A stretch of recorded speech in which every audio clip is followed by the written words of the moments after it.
Everybody take a seat.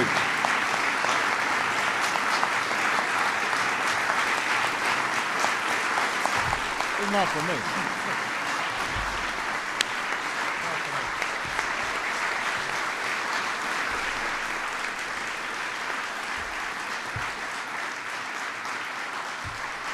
All right, good morning, everybody. Good morning, everybody, and welcome to the least suspenseful announcement of all time. As almost all of you have reported, my Chief of Staff, Rahm Emanuel, has informed me that he will be leaving his post today to explore other opportunities. Now, this is a bittersweet day here at the White House. On the one hand, we are all very excited for Rahm as he takes on a new challenge for which he is extraordinarily well qualified.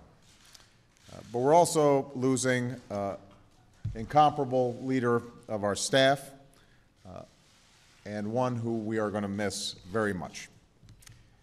When I first started assembling this administration, I knew we were about to face some of the most difficult years this country has seen in generations. The challenges were big and the margin for error was small.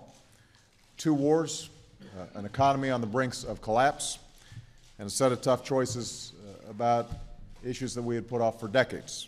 Choices about health care and energy and education, how to rebuild a middle class that had been struggling for far too long. And I knew that I needed somebody at my side who I could count on day and night to help get the job done. In my mind, there was no candidate for the job of Chief of Staff who would meet the bill as well as Rahm Emanuel. And that's why I told him that he had no choice in the matter. He was not allowed to say no. It wasn't just Rahm's broad array of experiences in Congress and in the White House, in politics and in business.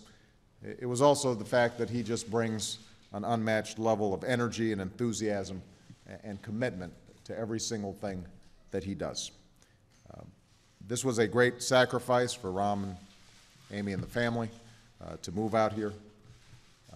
Rahm gave up one of the most powerful positions on Capitol Hill to do this.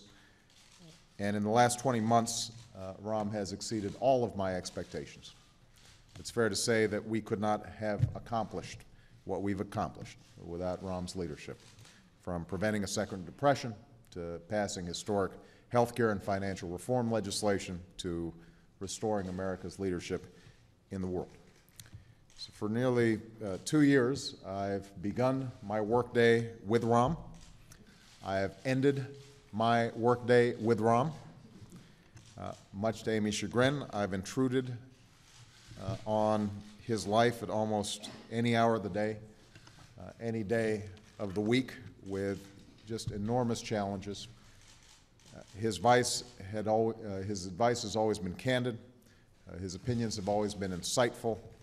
His commitment to his job has always been heartfelt, born of a passionate desire to move this country forward and lift up the lives of the middle class and people who are struggling to get there. He has been a great friend of mine and will continue to be a great friend of mine. He has been a selfless public servant. He has been an outstanding Chief of Staff. I will miss him dearly, as will members of my staff and cabinet with whom he's worked so closely and so well. Now, I don't think anybody would disagree that Rahm is one of a kind. I am very fortunate to be able to hand the baton to my wise, skillful, and longtime counselor, Pete Rouse. Pete, who has more than 30 years of experience in public service, will serve as interim Chief of Staff as we enter the next phase of our administration. Many of you remember Pete as the top aide to then Senate Majority Leader Tom Daschle. Pete was affectionately known as the 101st Senator. From the moment I became a U.S. Senator, he's been one of my closest and most essential advisors. He was my Chief of Staff in the Senate. He helped orchestrate and advise my presidential campaign. he has served as one of my senior advisors here at the White House. And in that role, he's taken on a series of management and legislative challenges with his customary clarity and common purpose. There is a saying around the White House, let's let Pete fix it. And he does. Pete's known as a skillful problem solver, and the good news for him is that we have plenty of problems to solve. So I am extraordinarily grateful to him that he's agreed to serve as our interim chief of staff, and I look forward very much to working with him in this new role.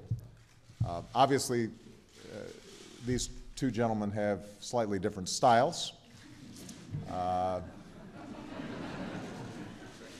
I mentioned, for example, this was a couple of years ago, I pointed out that Rahm, when he was a kid, had lost part of his finger in an accident, and it was his middle finger, so it rendered him mute for a while.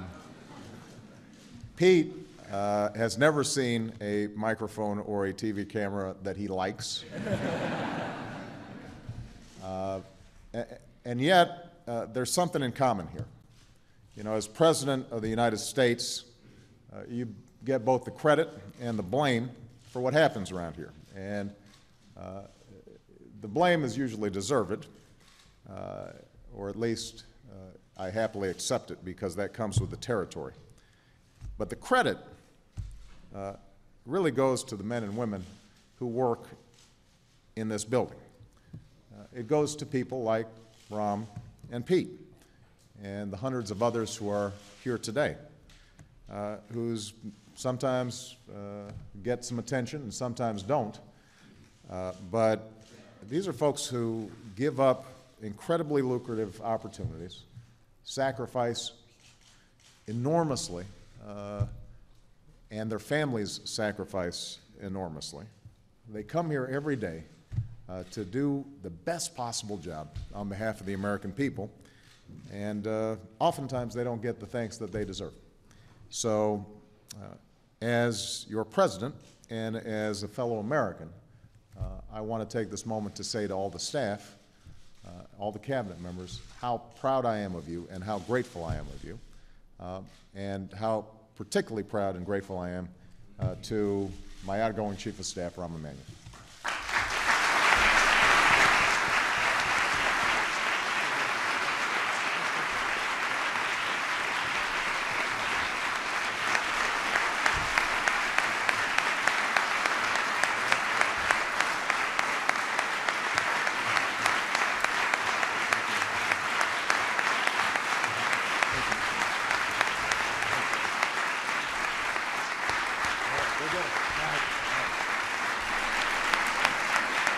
Thank you. Slightly different reception than I got at my bar mitzvah, but I appreciate it. Thank you, Mr. President, for those generous words. But more importantly, thanks for your warm friendship, your confidence, and the opportunity to serve you and our country in such consequential times. Needless to say, this is a bittersweet day for me, too. On the one hand, I'm excited to be heading home to Chicago, which, as you know very well, Mr. President, is the greatest city in the greatest country in the world. I'm energized by the prospect of new challenges and eager to see what I can do to make our hometown even greater. These are unprecedented and great times in Chicago, Mr. President. The Chicago Bears are 3-0. Unbelievable. I'm also sad to leave you, the Vice President, my terrific colleagues here at the White House, the Cabinet, and so many friends on both sides of Pennsylvania Avenue with whom I've worked as Chief of Staff and as a member of Congress. It's been a profound privilege to work for and with you, Mr. President. I watched you confront some of the toughest challenges of our time, and you've done it with unfailing grace, intelligence, and courage. You had the guts to make the tough calls that stopped the free fall and saved our country from a second Great Depression. You've taken on some of the most powerful interests in this town to stand up for the American people. And you've been willing to challenge the worn-out ideas and the stale thinking that often stands in the way of progress. Mr. President, I thought I was tough. But as someone who saw firsthand how close our nation came to the brink and what you had to do to put America back on track, I want to thank you for being the toughest leader any country could ask for in the toughest times any president has ever faced.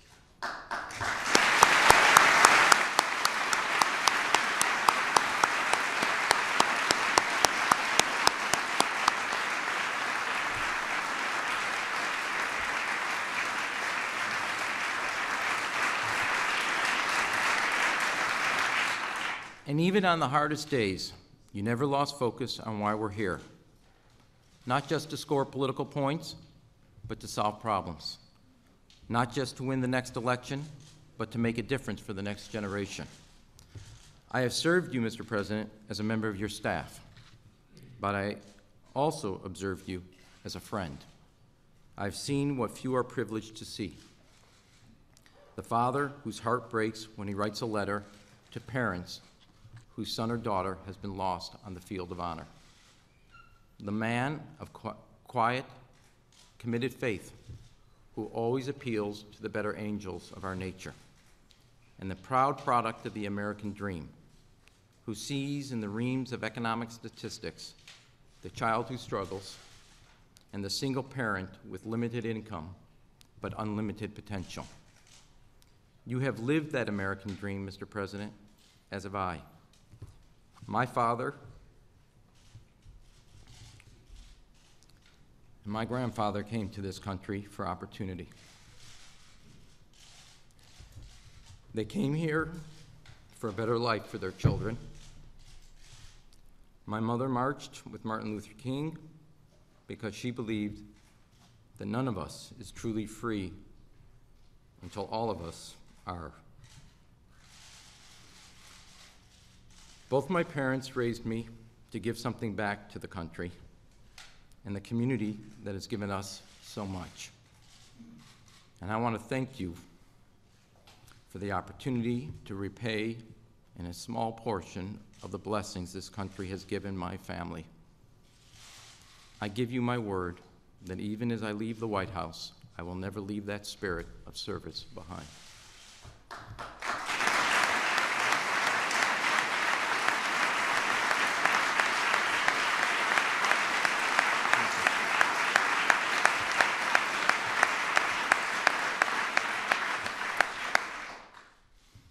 Now, because my temperament is sometimes a bit different than yours, Mr. President, I want to thank my colleagues for your patience the last 2 years that you have shown. I'm sure you've learned some words that you've never heard before, and in an assortment of combination of words. What we learned together was what a group of tireless, talented, committed people can achieve together. And as difficult as it is to leave, I do so with the great comfort of knowing that Pete Rouse will be there to lead the operation forward. From the moment I arrived and the moment he arrived, Pete has been a good friend with great judgment. He commands the respect of everyone in this building and brings decades of experience to this assignment. Finally, I want to thank my wife, Amy, and our 3 remarkable children, Zach, Lana, and Leah, without whose love and support none of this would have been possible. I hope to end this soon so they can all get back to school today and finish their exams. Mr. President, thank you. And thank you all. I look forward to seeing you in Chicago.